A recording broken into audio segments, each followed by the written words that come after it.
Tetangga pelihara bunga, datanglah kambing, dia makan semua bunga kita. Bertengkarlah kita. Maka silakan pelihara burung, pelihara peternakan, tapi jangan sampai lalai akhirnya menyerobot tanaman tetangga. Apalagi yang kadang-kala membuat kita bermusuhan dan tetangga, apa? Anak. Anak kita nakal, anak sebelah sabar. Bertengkar, orang tua ikut campur. Maka ibu bapak saudara-saudara sekalian, dengar baik-baik. Pesan Nabi. Dengar baik-baik. Atadruna manil muflis. Saudara-saudara sekalian, kau tahu siapa yang bangkrut di akhirat kelak? Tahu tidak siapa yang pailit di akhirat kelak? Bangkero imato ku akhirat. Semoga kau tahu. Macam-macam jawaban sahabat. Yang tidak sholat ya Rasul. Wah, dia sholat. Bagus sholatnya. Rawatibnya juga cocok.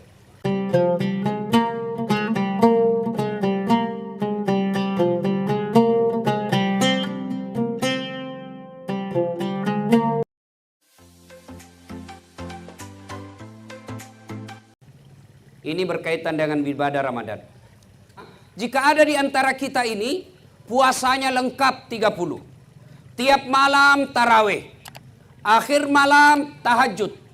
Tiap hari tadarus. Akhir dia puasa, iktikaf 10 malam terakhir. Tapi sama tetangga di sebelah musuh. Sebelah kiri bombeknya. Di depannya si salah-salai. Monribolana newe si Bali. Semua dia musuh-musuh sama tetangganya. Maka orang seperti ini sia-sia amalnya kepada Allah. Bermusuhan. Tetangga, depan, belakang. Apa biasa orang bermusuhan bertetangga? Apa sebabnya? Satu, musik. Tetangga punya tape baru. Suka lagu dandut. Tetangganya sakit gigi. Lalu dia putar lagu dandut yang tidak disuka tetangganya. Barangkali kita boleh berkata, radio-radioku, listrik-listrikku, saya bayar listrik, rumah-rumahku, saya mau kencang mau kecil urusan saya. Nah bilang tetangga tak, rumah-rumahku, pintu-pintuku, telinga-telingaku, kenapa musikmu masuk di telingaku? Coba, maka bapak hargai tetangga, silahkan mutar musik, tapi jangan mengganggu tetangga. Bisa jadi tetangga lagi sakit atau bertengkar, kita putar musik, itu membuat orang bisa bertengkar. Apalagi yang membuat kita bertengkar, bertetangga, apa? Pagar.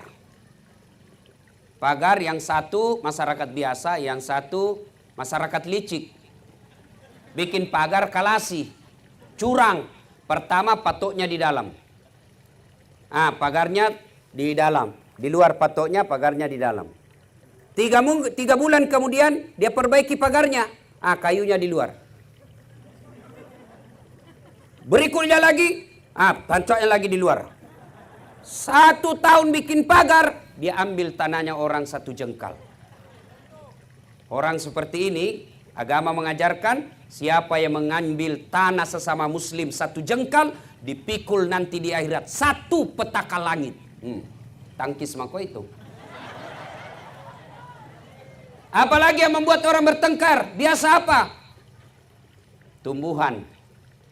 Tetangganya suka pelihara mangga, tapi tidak pelihara sampah. Ya, tanam mangga besar, akhirnya mangganya nyebrang ke pagarnya tetangga. Akhirnya apa? Daun dan sampahnya yang nyebrang, tetangganya yang bersihkan. Menurut fikih hukum Islam, daun yang nyebrang ke sebelah, pohon yang ranting menyeberang ke sebelah, maka itu halal buat tetangga. Kenapa? Karena tetangga yang kasih bersih itu daun-daun sampahnya kita punya mangga. Tuh kalau sampah menyeberang. Nah, bila mahasiswaku, kalau istrinya tetangga Ustaz, bagaimana? Halal juga sebenarnya. Lain itu cilaka. Beda. Bapak saudara-saudara sekalian, apalagi yang membuat kita bertengkar tetangga? Apa? Tumbuhan, ternak. Tetangga pecinta bunga. Wah banyak. Apa yang mahal-mahal itu? Kembang cinta dan lain sebagainya. Nah, tetangganya hobi tanaman. Dia bagusinlah tanamannya. Tetangganya pelihara kambing. Tidak diikat. Tetangga pelihara bunga, datanglah kambing. Dia makan semua bunga kita. Bertengkarlah kita. maka silakan pelihara burung, pelihara peternakan, tapi jangan sampai lalai akhirnya menyerobot tanaman tetangga. Apalagi yang kadang-kala membuat kita bermusuhan dengan tetangga, apa? Anak. Anak kita nakal, anak sebelah sabar. Bertengkar, orang tua ikut campur. Maka ibu bapak saudara-saudara sekalian, dengar baik-baik. Pesan Nabi. Dengar baik-baik. Atadruna manil muflis. Saudara-saudara sekalian, kau tahu siapa yang bangkrut di akhirat kelak? Tahu tidak siapa yang pailit di akhirat kelak? Bangkero imatu ku akhirat. Semoga kau tahu. Macam-macam jawaban sahabat. Yang tidak sholat ya Rasul. Wah, dia sholat. Bagus sholatnya. Rawatibnya juga cocok. Yang tidak puasa Ramadan ya Rasul. Dia puasa. Senin Kamis lancar. Yang tidak bayar zakat ya Rasul. Oh, lengkap zakat hartanya, zakat fitrahnya. Yang tidak haji padahal mampu. Oh, dia sudah haji. Tiap tahun dia pergi umroh. Kalau begitu, siapa yang bangkrut ya Rasul? Nabi menjelaskan. Jarusu wa khati'ur rahim. Tetangga yang sahat sama tetangganya dan yang memutuskan persaudaraan. Coba, heran sahabat. Kenapa bisa bangkrut? Dia bagus sholatnya, bagus puasanya, bagus hajinya, bagus zakatnya. Kok bisa bangkrut? Nabi menjelaskan, betul. Hubungannya kepada Allah baik, tapi hubungannya kepada manusia hancur. Maka amalnya kepada Allah habis hanya untuk bayar dosa-dosanya kepada manusia. Maksudnya apa ya Rasul? Dia setorlah pahalanya. Ya Allah, ini sholatku. Datang tetangganya, tunggu dulu. Saya pernah bertetangga di kampung apa namanya? Nah, yaitu. Saya bertetangga. Mantan-mantan dia tentara, ada tembaknya. Dia serobot saya punya tanah. Gara-gara tanahku diambil 1 meter, saya tidak punya got. Setiap hujan, banjir rumahku. 4 tahun saya selalu kebanjiran. Saya minta keadilan ya Allah. Saya mau lawan waktu itu, begitu saya mau maju, dilihat pakai loreng, ada tembak, nah mundur lagi. Akhirnya Allah berfirman, hari ini hari seadil-adilnya pembalasan. Silakan kau ambil salatnya orang yang pernah ambil tanahmu. Sudah, habis sholatnya. Setor lagi puasanya. Ya Allah, ini puasaku. Datang tetangganya, tunggu dulu. Saya juga pernah bertetangga situ di Polres. Kenapa? Dia fitnah saya. Katanya anakku yang lurus rambutnya. Bukan anaknya suamiku. Karena suamiku keritin rambutnya. Dia tidak tahu anaknya lurus rambutnya karena sudah direbonding. Gara-gara fitnahnya satu komplek memusuhi saya. Hilang saya punya martabat. Saya minta keadilan. Allah berfirman, hari ini memang hari seadil-adilnya. Ya sudah, ambil dia punya puasa. Sudah habis salat, habis juga puasa. Dia setor lagi hajinya. Ya Allah, ini hajiku. Tunggu dulu. Saya juga pernah sekantor di Polres. Dia tuduh saya. Katanya mobilku hasil korupsi. Gara-gara fitnahnya 7 tahun saya tidak pernah naik pangkat. Saya malah dipindah ke pulauan. Saya minta keadilan. Allah berfirman, ya sudah. Kalau begitu, ambil dia punya haji. Habis seluruh kebaikannya. Puasanya habis. Zakatnya habis. Sholatnya habis. Hajinya habis. Masih ada orang yang pernah disakiti. Saya juga pernah. Disakiti itu orang ya Allah. Saya di black campaign. Akhirnya saya tidak terpilih. Saya difitnah kiri kanan. Saya habis uang. Tidak ada yang pilih saya. Gara-gara fitnahnya. Nah, sekarang saya minta keadilan. Lalu dia bilang yang tadi banyak amalnya. Peko ni carana puang. Bagaimana lagi caranya? Sudah habis amalku. Allah berfirman, sini adil. Biar sebiji sarah ada balasannya. Apalagi Allah, habis amalku. Apa saya mau bayar? Allah berfirman, kalau begitu ambil dosanya orang yang pernah kusakiti. Nauzubillah min zalik. Maka akhir Ramadan kita rayakan biasa selesai Idul Fitri. Tradisi orang Indonesia ada yang disebut halal bihalal. Kita saling menghalalkan. Sakit hatiku Ustaz, nafitnah kak, maafkan saja. Biar Allah yang balas. Kalau Allah yang balas Pak, bukan cuma dimutasi. Susah hidupnya. Kalau kita balas, oke, lapor ke polisi. Sampai di polisi, atur damai, selesai. Tapi kalau Allah yang balas, sudah. Tidak usah kita nak kasih ginjal. Nak kasih mencret saja 2 minggu. Apa, masih bisa kita sosialisasi kalau mencret-mencret. Ustaz saja tidak bisa ceramah kalau sudah mencret-mencret. Begitu baru 10 menit mau keluar. Tidak bisa lagi Pak ditahan. Coba. Putus persaudaraan, hancur amal ibadah. Maka Ramadan hadir mempersaudarakan kita. Saya perjalanan tadi dari Donggala saya singgah di satu masjid, lalu saya sampaikan selesai sholat maghrib, saya ceramah, sampaikan inilah nikmatnya Islam. Kita di mana saja sampai masjid, tidak pilih kamu orang apa, kamu suku apa, kamu partai apa, kamu siapa kau pilih. Begitu kita masuk masjid, kita bersaudara. Suatu kali Nabi bertanya kepada sahabat, siapa yang tahu umatku di antara kalian, hamba Allah yang paling menakjubkan imannya? Jadi makutani Nabi tak, kira-kira makhluk yang paling menakjubkan imannya itu siapa? Sahabat menjawab, para malaikat ya Rasulullah. Nabi menjawab, bukan, ternyata sama malaikat. Bagaimana mereka tidak beriman kepada Allah? Mereka bisa berdialog langsung dengan Allah.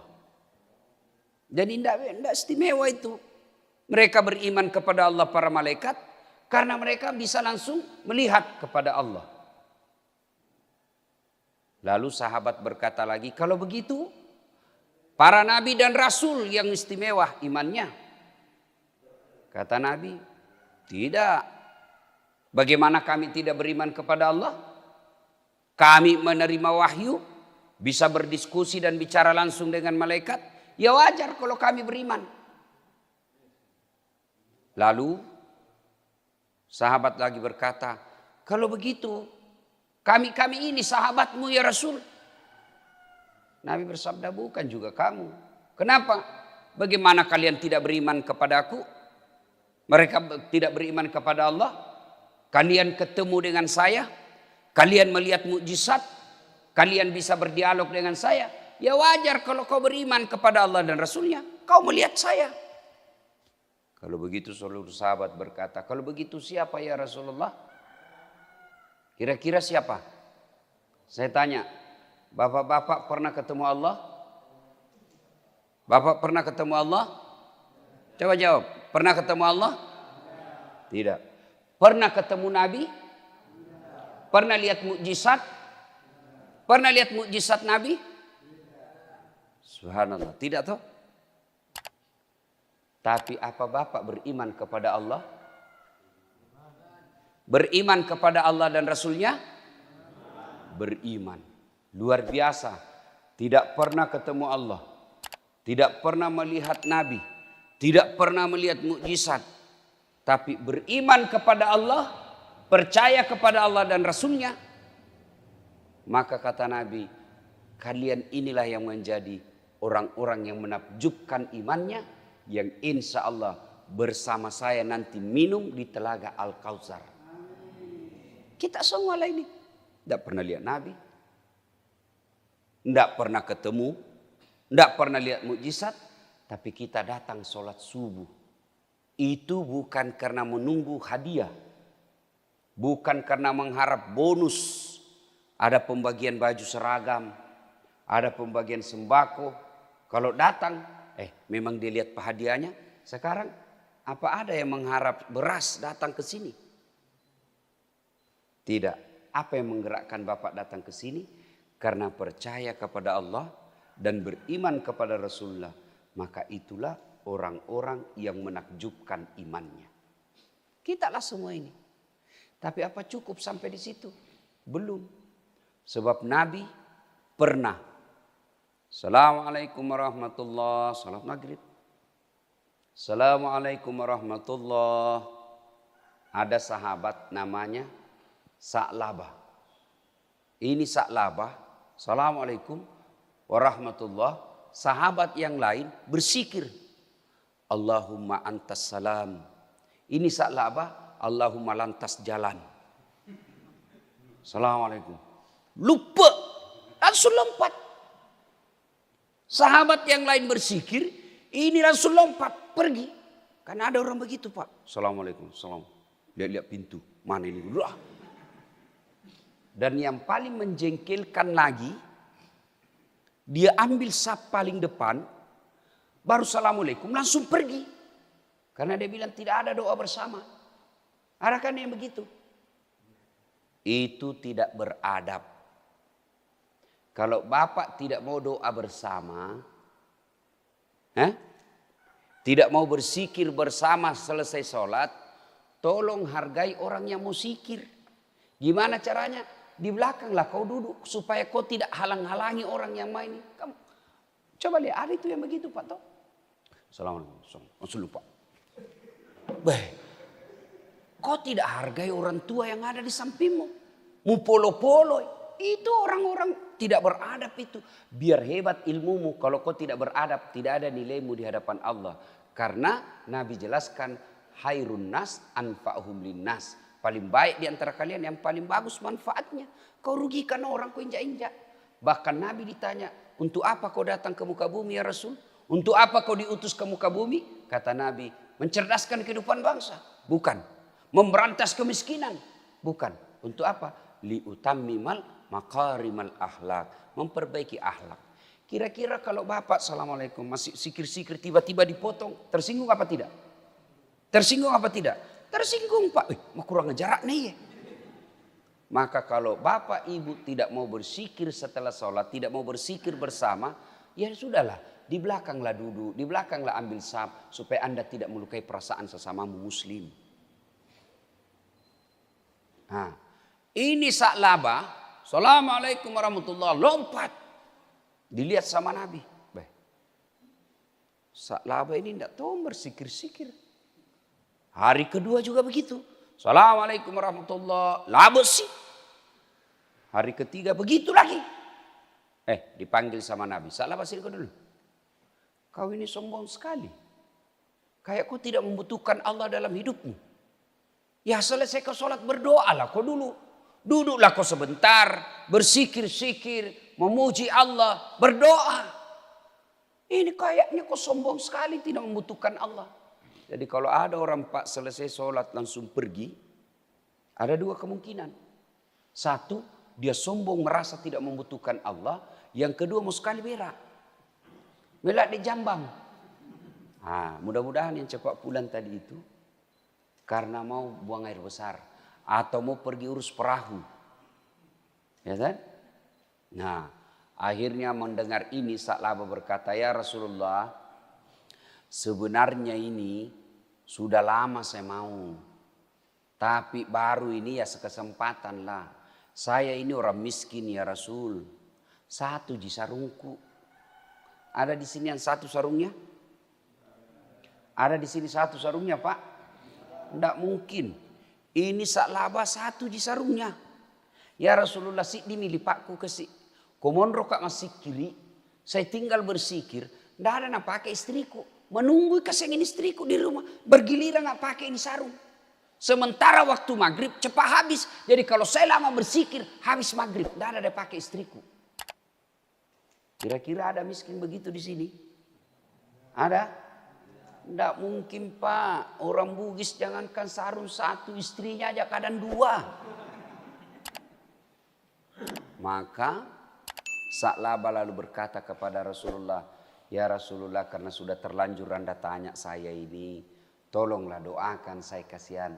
Supaya saya kaya juga. Kata Nabi Sa'labah. Siapa teladanmu? Anda ya Rasulullah. Siapa yang kau contoh dalam hidupmu? Anda ya Rasulullah.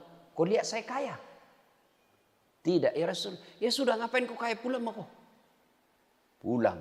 Kau pikir-pikirlah. Kau kira enak jadi orang kaya. Kau pikir-pikir dulu. Pulang Sa'labah. Besok ketemu lagi sama Nabi. Ya Rasulullah. Saya sudah pikir-pikir ini. Sudah pikir. Memang enak kalau miskin. Tapi lebih enak lagi kalau kaya ya Rasul. Kalau saya kaya ya Rasul. Alhamdulillah. Ada bisa rungkut dua. Istriku bisa bersikir dulu. Kalau saya kaya ya Rasul. Saya bisa beli kambing untuk kurban. Kalau saya kaya ya Rasul, saya bisa bantu tetanggaku. Enaklah kalau kaya. Kata Nabi, pikir kau dulu deh, pikir kau. Sudah kupikir ya Rasul, memang enak miskin, lebih enak lagi kaya. Kau mampu memikulnya? Siap, insya Allah saya mampu memikulnya. Baiklah kalau begitu. Akhirnya Nabi doakan. Nabi kalau doakan pasti diterima Pak. Ya Allah bukakan pintu rezekinya, murahkan rezekinya. Sudah didoakan, Nabi kasih Alqamah Ya, Alqamah ini, ya, Sa'labah, Nabi kasih Sa'labah, kambing, seekor kambing betina yang hamil tidak ada suaminya. Kambing Pak, hamil, tidak ada suaminya. Pernah lihat kambing di sini hamil tidak ada suaminya? Pernah? Ya biasa, namanya juga kambing. Masa ada kambing akad nikah? Saksi das atlatif. Kambing nikah. Kambing. Tapi biasa namanya kambing Pak. Tapi sekarang zaman modern, banyak juga cewek mau saingan sama kambing. Hamil tidak ada suaminya. Bembe. Ya? Nah pulang. Dikasihlah kambing hamil. Subhanallah, dengan izin Allah. Dari 1 ekor menjadi beberapa ekor. Dari beberapa ekor menjadi puluhan ekor. Mulailah si Sa'labah. Yang tadinya belum azan sudah di masjid. Ini kamak nih baru datang. Dia bilang Nabi, nakenan ya balak Sa'labah. Lewat. Dulu waktu belum ada perahunya, belum azan sudah ada di masjid. Sekalinya sudah ada perahunya. Sudah kamak baru datang. Sibuk nih ngurus ilopina. Akhirnya apa? Makin hari dari puluhan ekor menjadi ratusan ekor. Akhirnya apa? Bukan lagi kamak dia datang. Masbuk nih. Masbuk Pak. Sudah rakaat terakhir baru datang. Dalam hati Nabi nakan natongannya wala. Karena betul sudah ini musibah Sa'labah. Lama-lama makin banyak kambingnya. Tidak muncul Sa'labah. Tidak muncul sama sekali berjamaah. Lalu Nabi bertanya, saudara-saudara sekalian, ada yang lihat Sa'labah? Tidak ya Rasul, sibuk ngurus kambing. Inna lillahi wa inna ilaihi raji'un. Apa yang saya cemaskan betul terjadi. Kan banyak begitu Pak Tok. Waktu belum punya mobil, biar hujan datang jamaah Pak. Sekalinya sudah punya mobil, tidak pernah melihat masjid. Akhirnya turun ayat perintah tentang zakat. Nabi katakan, kau pergi minta zakatnya Sa'labah. Piko mintai, suruh bayar zakat kambingnya. Pergilah sahabat. Assalamualaikum warahmatullahi wabarakatuh. Waalaikumsalam warahmatullahi wabarakatuh. Kau, ya Sa'labah, kami diperintah Rasulullah untuk mendatangimu minta zakatmu. Minta kau keluarkan kambingmu. Apa kata Sa'labah? Apa? Nabi minta kambing, bayar kau zakatmu. Enakmu. Saya setengah mati urus ini kambing. Siang malam saya urus. Gara-gara ini kambing saya tidak datang ke masjid. Kamu datang minta-minta. Siapa kamu? Lapor sama Nabi. Inna lillahi wa inna ilaihi raji'un. Nah kenatongannya balak Sa'labah. Datang 2 kali. Tidak bayar zakat. Datang ketiga kalinya penagih zakat. Tidak mau. Akhirnya wafat Rasulullah. Tidak pernah bayar zakat Sa'labah. Ada yang terlupa. Sebelum wafat Rasulullah turun perintah Quran. Informasi banyak di antara kalian sebelum dia kaya hamba Allah. Tapi setelah kaya menjadi hamba harta. Wetuna rodega gawaramparana. Maraji mas sempajang. Si sekalina mega waramparana. Nalupai ni punga Allah Ta'ala. Lebih nasompa ni waramparana. Ayat ini disampaikan kepada Sa'labah. Sa'labah, baru ayat turun. Kamu nak kena ini. Kau je orang Madinah begini. Sa'labah kemudian istighfar. Astagfirullah. Dia ambil hartanya kambingnya. Dia kirim datang kepada Nabi. Ya Rasulullah, terima zakatku. Apa kata Nabi Sa'labah? Sudah bawa pulang itu kambingmu. 3 kali saya pergi. Utusanku 3 kali itu sahabatku. Kau suruh tapi kau tidak mau bayar. Sudah, kau kasih malu saya. Bawa itu. Andre. Kalau orang Bugis, Andre kau lah wajah. Andre nih, Andre mana nih? Maka kau pulang. Wafat Rasulullah. Sa'labah datang bawa zakatnya kepada Umar. Abu Bakar. Abu Bakar kata, mana saya berani. Nabi tidak terima. Apalagi saya, tidak berani saya. Wafat lagi Abu Bakar, diganti oleh Umar.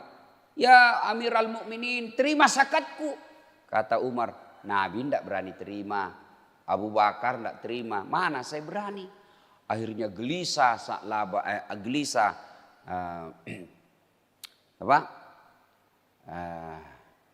gelisahlah ini sahabat ini, tidak bayar zakatnya, sengsara perasaannya. Alqamah ini, ya, Sa'labah maksud saya, sengsara dia. Wih, Nabi tidak terima zakatku, Abu Bakar tidak terima zakatku, Umar tidak terima zakatku. Dia gelisah. Akhirnya apa?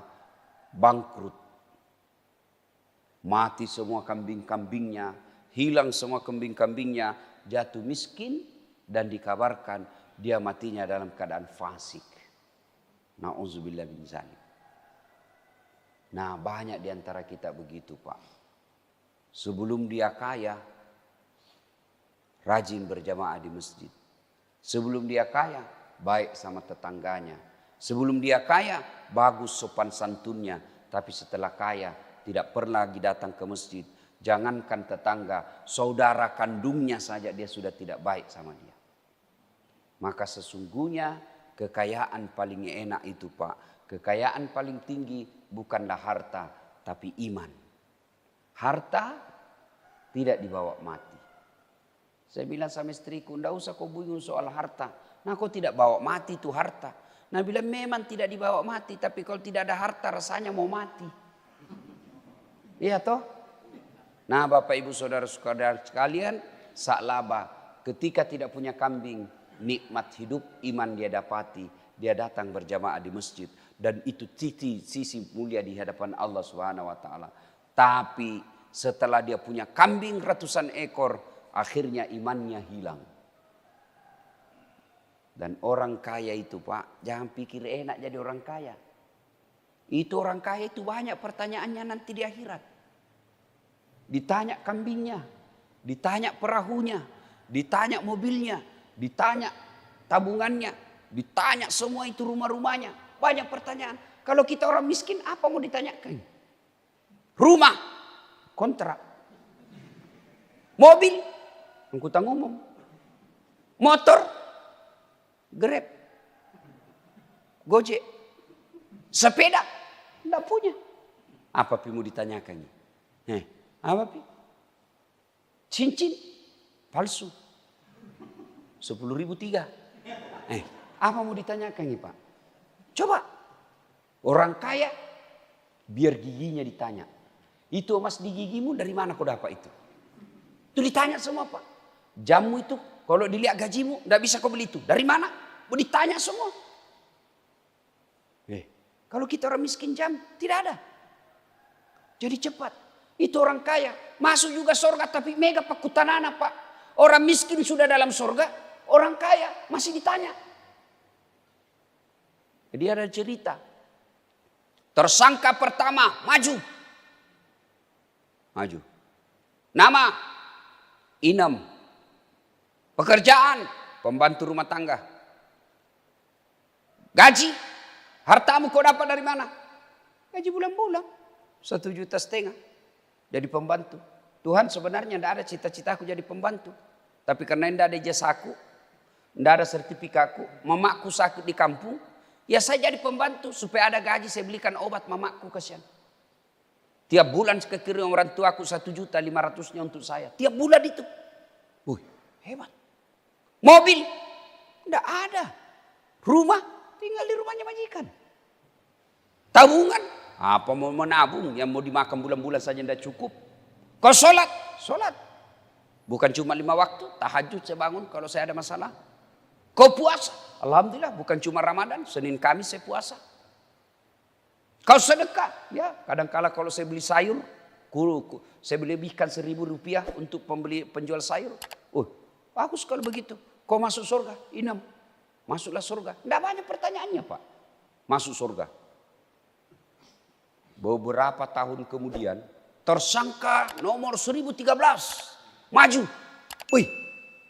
Nalia Inem, ini bosku. Ini yang paling seke ini. Wah, dia diintip sama Inem. Bagaimana modelnya dia ditanya? Mulailah ditanya, Pak. Nama?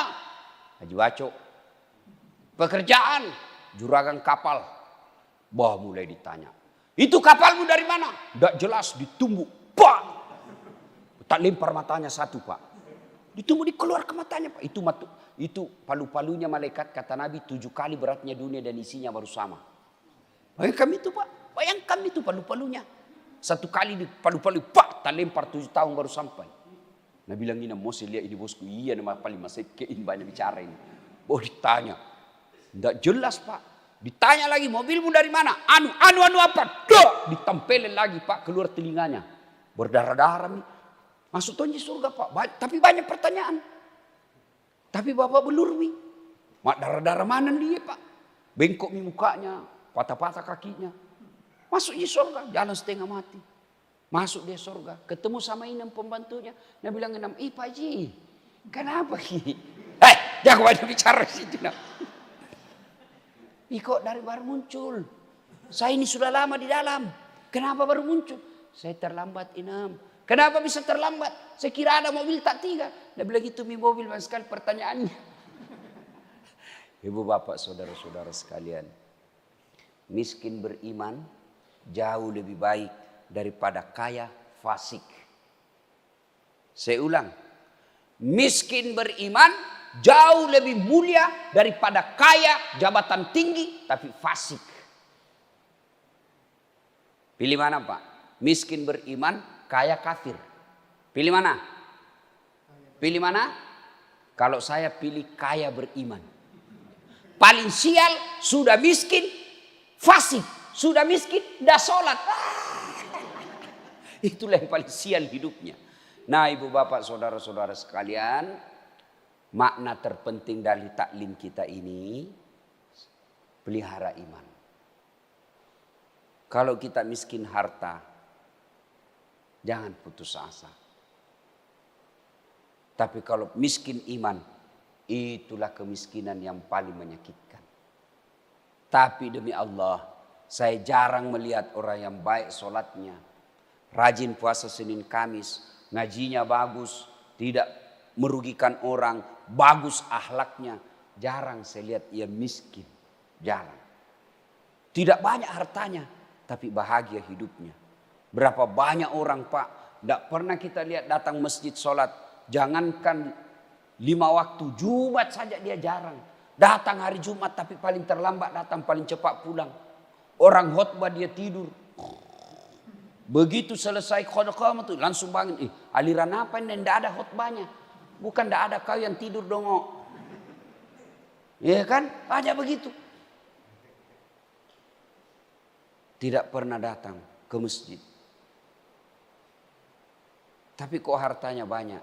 Sesungguhnya harta itu yang Allah berikan. Bukanlah nikmat tapi azab. Ini kan dunia nelayan ini toh. Ya kan? Bapak tahu kalau mau pegang, mancing. Pernah mancing, Pak? Pernah? Bukan pernah, sering. Itu kalau bapak mancing apa di ujung kail? Apa di ujungnya kail? Apa? Umpan toh? Nah, itu umpan kira-kira mau kasih senang ikan atau tidak? Hah? Mau kasih senang ikan? Tidak, pancing. Namanya dipancing kok. Andre lu tikek kok. Makan. Bah! Berarti orang yang kaya tapi tidak pernah batu agamanya, tidak pernah ingat Allah, sesungguhnya dia lagi dipancing.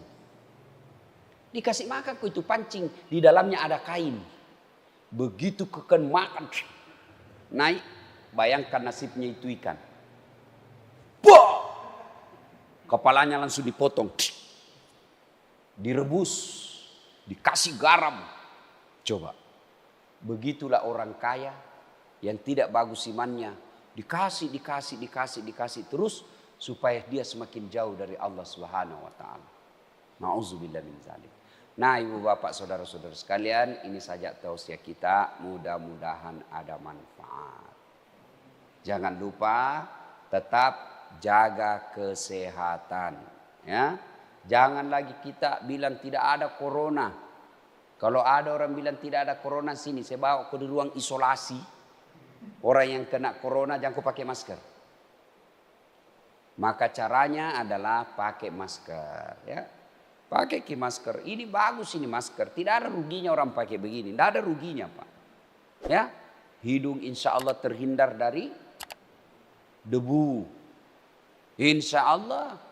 Kalau terhindar dari debu hidung, dek nak kena influenza.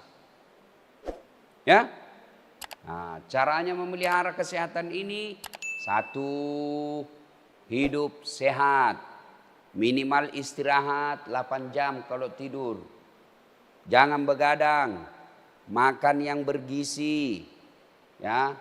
Ustaz, mana mau bergizi Ustaz? Nah kita ini tidak punya pembeli daging, tidak usah makan daging. Makan bergizi itu satu syaratnya halal, jangan makan yang tidak halal, ya. Jaga perasaan, jangan selalu cemas, jangan suka berkelahi, jangan selalu dendam. Orang yang selalu enak perasaannya, hatinya selalu bahagia, imunnya meningkat. Kalau imunnya baik, maka biar masuk imun, biar masuk kuman, imun usir itu kuman. Imun itu daya tahan tubuh. Dan umumnya nelayan Pak, daya tahan tubuhnya kuat. Kuat dingin, kuat matahari, terendam air laut itu sumber obat. Ya, insya Allah. Nah, sudah itu jaga jarak, pakai masker, jangan pernah pegang tangan sebelum cuci tangan. Jangan pernah pegang muka sebelum cuci tangan. Insya Allah selebihnya bertawakal kepada Allah Subhanahu Wa Taala. Ibu Bapak, demikian kita tidak buka sesi tanya jawab sebab saya harus ke bandara jam 7 dan saya harus pulang dulu mandi, prepare, persiapan dan lain-lain sebagainya. Insya Allah lain waktu dan kesempatan. Terima kasih Sulus Seruk Mana. Saya dengar di sini banyak orang Bugis, ya. Jaga marwah dan harga diri orang Bugis. Ajak tamak pakai sirik-sirik ko kampung atau we. Ya, orang Bugis itu insya Allah kalau dia pergi merantau umumnya sukses dan dermawan. Jangkit sekek di, karena tidak ada orang suka itu orang sekek. Bahkan orang sekek sekalipun tidak suka juga itu orang sekek. Dia bilangnya kok piru mana mas sekek, padahal dia juga mas sekek. Itu jelek nih itu sifat sekek ya. Nah, ciri-cirinya orang dermawan itu di satu negeri, kalau masjidnya bagus berarti orang yang ada di kampung itu dermawan. Tapi kalau masjidnya jelek, itu mas sekek mega tuh. Alhamdulillah masjid tak bagus. Tinggal ini kubahnya mau diperbaiki. Nah ini kubahnya. Ini kubah kalau tidak bagus, nah bapak mati orang yang baik rumahnya, nah cari kau nanti Tuhan. Kenapa itu? Nah sapa aku pengalat ta'ala, kau nanti kau biarkan itu kubah masjid, kau tidak beres. Nah kau yang ketawa saya serius ini. Ya, mudah-mudahan ada manfaat. Terima kasih, lebih dan kurangnya mohon dimaafkan. Assalamualaikum warahmatullahi wabarakatuh.